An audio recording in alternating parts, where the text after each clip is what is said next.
दीपक जी अंदर खाने हर शुक्रवार को यही ताकीर दी जाती है, हम 5 हमारे 45, सबके हाथ में AK-47 और उसके बाद 2050 में भारत बनेगा गजवा हिंद, चलेगा सरिया से। इनको यदि ये लगता है कि अलग अलग धर्मों के लिए अलग अलग कानून होना चाहिए, मुझे तो बड़ा आश्चर्य है। जैन, बौद्ध, सिख, पारसी किसी को कोई समस्या नहीं होती है, फिर भी अगर मुस्लिम समाज को लगता है, मैं एक बात पूछना चाहता हूं भाई, आप सिविल में अपना अलग लॉ चाहते हैं, मान लिया। आप अपनी संस्थाओं के लिए अलग नियम चाहते हैं, मान लिया। आप अपनी धार्मिक संस्थाओं के जमीनी हक यानी वक्फ बोर्ड के लिए अलग नियम चाहते हैं, मान लिया। आप शिक्षा के लिए अलग नियम चाहते हैं, मदरसे, मान लिया। तो भाई क्रिमिनल कोड में क्यों आप यूनिफॉर्म मानने को तैयार रहे? आप उसमें भी कहिए हम ईमान के पक्के हैं और हम पूरी तरीके से अपने ईमान पे चलेंगे, हमारा क्रिमिनल कोड भी अलग कर दीजिए। और तब आप ये कहिए कि 2 चोर चोरी करेंगे, एक हिंदू चोर चोरी करेगा 6 महीने की सजा पाएगा, मुस्लिम चोर चोरी करेगा उसका हाथ कटवाया जाएगा। तो अगर ईमानदारी है तो फिर कहिए कि अगर हमें वक्फ बोर्ड से लेके, इंस्टीट्यूशन से लेके, एजुकेशन से लेके, सिविल से लेके सब में अलग चाहिए, तो क्रिमिनल में भी अलग चाहिए।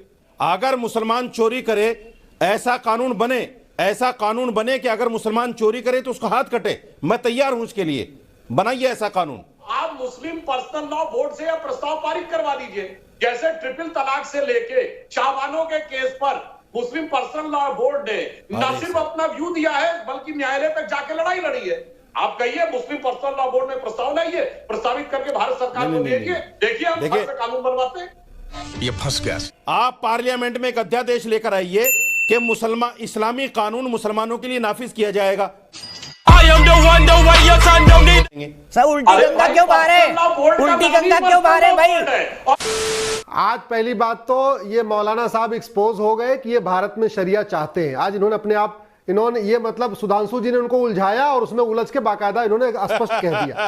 अब दूसरी बात आता हूं, मेरी PIL का किसी हिंदू संगठन ने विरोध नहीं किया, किसी जैन संगठन ने विरोध नहीं किया, किसी बौद्ध संगठन ने विरोध नहीं किया, किसी बौद्ध संगठन ने विरोध नहीं किया, लेकिन केवल और केवल पर्सनल लॉ विरोध किया। अब पर्सनल लॉ क्या कहता है?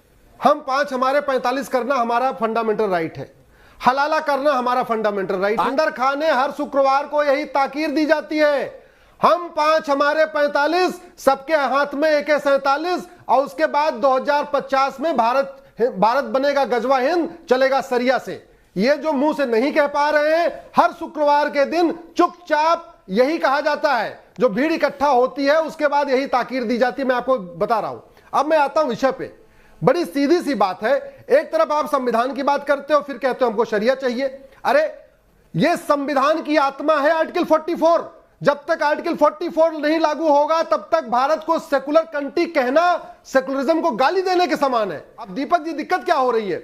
मान लीजिए 4 बहनें हैं, जब तक वो 4 बहनें अपने फादर के पास हैं, उनके फंडामेंटल राइट बराबर हैं। उसी में अगर एक हिंदू से शादी करे, एक मुस्लिम से शादी करे, एक पारसी से शादी करे, एक ईसाई शादी करे, जैसे उनके निकाह विवाह होंगे उनके फंडामेंटल राइट अलग अलग हो जाएंगे। इसलिए मैं कह रहा हूं uniform civil code human right का विषय है, uniform civil code civil right का विषय है। और मौलाना साहब, मैं जानता हूं आप तो चाहते हो, आप जैसे लोग चरमपंथी चाहते हैं कि 2050 में भारत सरिया से लागू हो। और मैं जिम्मेदारी के साथ कहता हूं, यदि हम 2 हमारे 2 लागू नहीं किया गया, यदि समान नागरिक संहिता लागू नहीं हुई, यदि धर्मांतरण विरोधी कानून नहीं बना, यदि जनसंख्या नियंत्रण कानून नहीं बना, यदि घुसपैठ विरोधी कानून नहीं बना, तो ये मौलाना, ये चरमपंथी मौलाना, इनका सपना ये अपना साकार कर लेंगे।